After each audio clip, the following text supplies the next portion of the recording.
السلام علیکم ناظرین، آج ہم آپ کی خدمت میں آصف زدہ کا دوسرا حصہ پیش کر رہے ہیں۔ تو کہانی شروع کرتے ہیں۔ باہر کچھ لوگ لبادوں میں سر تک ملبوس ادھر ادھر آ جا رہے تھے اور زمین پر آگ روشن تھی اور کچھ کے ہاتھوں میں مشعلیں تھیں۔ انتہائی سردی کے باوجود میرے جسم کے ایک ایک مسام سے پسینہ بہہ نکلا اور دل اس طرح دھڑک رہا تھا جیسے سینے سے باہر آ جائے گا۔ آج مجھے پتہ چلا کہ ڈر ہوتا کیا ہے۔ میں نے اللہ سے دعا کرنی شروع کی کہ بس آج بچا دے مالک، ساتھ ہی دل کو ڈھارس باندھی کہ شاید ڈاکو ہوں، لیکن کہاں۔ ایک شخص کا چہرہ میری طرف ہوا تو میری چیخ نکلتے نکلتے رہ گئی۔ اوہ میرے خدا، بالکل سفید چہرہ، بغیر خون کے، آنکھوں کے بجائے گڑھے اور خوفناک منہ کا دہانہ۔ میرا دل تقریباً بند ہوتے ہوتے رہ گیا۔ مجھے زمین گھومتی ہوئی محسوس ہونے لگی۔ میں نے مضبوطی سے بستر کو پکڑ لیا۔ وہ لوگ کسی انجانی زبان میں باتیں کر رہے تھے۔ اچانک وہ اٹھ کر اینٹوں کی طرف بڑھنے لگے۔ اف، کسی کی ناک، کسی کی آنکھیں، کسی کے چہرے کا گوشت غائب اور صرف دانت نظر آ رہے تھے۔ میرا دل تقریباً بند ہو گیا اور میں نے سختی سے اپنی آنکھیں بند کر لی اور اللہ کو یاد کرنا شروع کر دیا۔ لیکن ان کی شکلیں، میرا دماغ چکرانے لگا اور مجھے زمین گھومتی لگنے لگی اور میں اپنے ہوش و حواس کھو بیٹھا۔ موبی، موبی، کچھ آوازیں میرے کانوں سے ٹکرائیں۔ مجھے کچھ سمجھ نہیں آیا کہ میں کہاں ہوں۔ پھر اچانک مجھے سب کچھ یاد آ گیا کہ میں کہاں ہوں۔ شاید رات میں نے کوئی خواب دیکھا تھا۔ میرے دوست بہت پریشان تھے اور مجھے آوازیں دے رہے تھے۔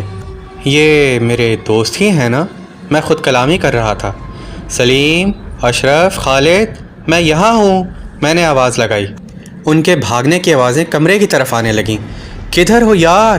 وہ حیران پریشان کھڑے تھے۔ میں نے اینٹیں ہٹا کر چھلانگ لگائی اور ان کی طرف دیکھا۔ اف میرے خدایا، میرا سانس سینے میں اٹک گیا۔ رات والے لوگ ان کے چاروں طرف کھڑے غصے سے میری طرف دیکھ رہے تھے۔ بھاگو بھاگو، بچاؤ، یہ آخری جملے میرے منہ سے نکلے اور میں جلدی میں ایک دیوار سے ٹکرا گیا۔ اللہ میرے بیٹے کو صحت تندرستی دے۔ امی کے یہ الفاظ میرے کانوں میں پڑے اور میں نے آنکھیں کھول دیں۔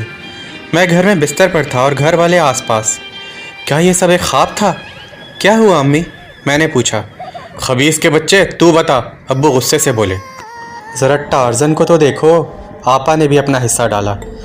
رہنے بھی دو، میرے بیٹے کو آرام کرنے دو، شفیق دادی کی آواز کانوں سے ٹکرائی اور دادی نے امی کو ہٹا کر مجھے آغوش میں لے لیا۔ میں نے گھر والوں کو تمام واقعہ سنایا تو انہوں نے کہا کہ خواب دیکھا ہوگا اور دوستوں کے ساتھ جو کھڑے بھوت نظر آئے تھے وہ وہم ہوا ہوگا۔ آج سے ڈرانی فلمیں دیکھنا بالکل بند، امی نے حکم صادر کیا، اور آئینہ بھی کم دیکھا کرو۔ آپا نے بھی طنز کا تیر برسایا۔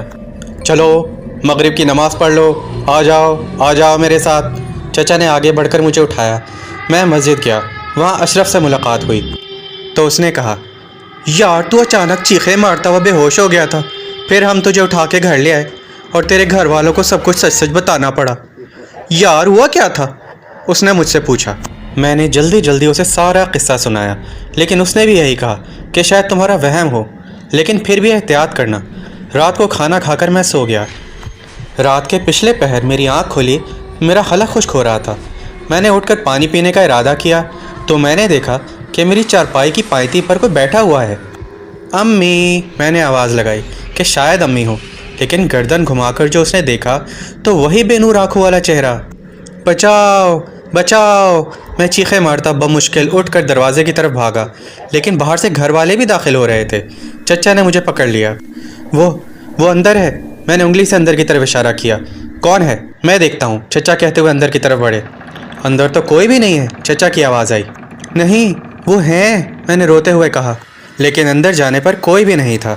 مجھے لگا کہ سب لوگ میری بات پر یقین نہیں کر رہے، چنانچہ میں دیوانہ وار رونے لگا۔ امی نے مجھے سینے سے لگا لیا کہ چلو میرے ساتھ سو جاؤ۔ میں امی کے ساتھ سونے ان کے کمرے میں چلا گیا۔ امی نے صورتیں پڑھ کر مجھ پر پھونکیں اور میں کافی دیر بعد سو گیا۔ اگلے دن چچا ایک مولانا صاحب کو لے کر آئے۔ انہوں نے کچھ پڑھ کر پانی پر پھونکا اور مجھے پینے کو کہا۔ پھر انہوں نے مجھ سے اس کے ذائقے کا پوچھا اور ساتھ ہی کہا، کیا گلے میں لگ رہا ہے جیسا جاپانی پھل کھانے کے بعد ہوتا ہے؟ میں نے اس بات میں سر ہلایا تو کہنے لگے کہ اثر ہے، لیکن گھبرانے کی کوئی بات نہیں، یہ پانی گھر کے کونوں میں چھڑک دینا۔ گھر والوں نے ایسا ہی کیا۔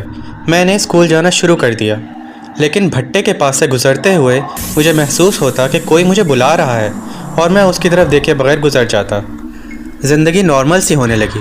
پھر ایک رات میں بیت الخلا جانے کے لیے اٹھ کر صحن میں آیا۔ چاند کی ملگجی سی روشنی صحن میں پھیلی ہوئی تھی۔ بیت الخلا باہر دروازے کے ساتھ بیری کے نیچے تھا۔ میں نے بیت الخلا میں داخل ہونے سے پہلے چاروں طرف نگاہ دوڑائی اور پھر مجھے سرسراہٹ کی آواز سنائی دی۔ اف میرے خدایا، وہ لوگ بیری کے اوپر سے اتر کر میری ہی طرف آ رہے تھے۔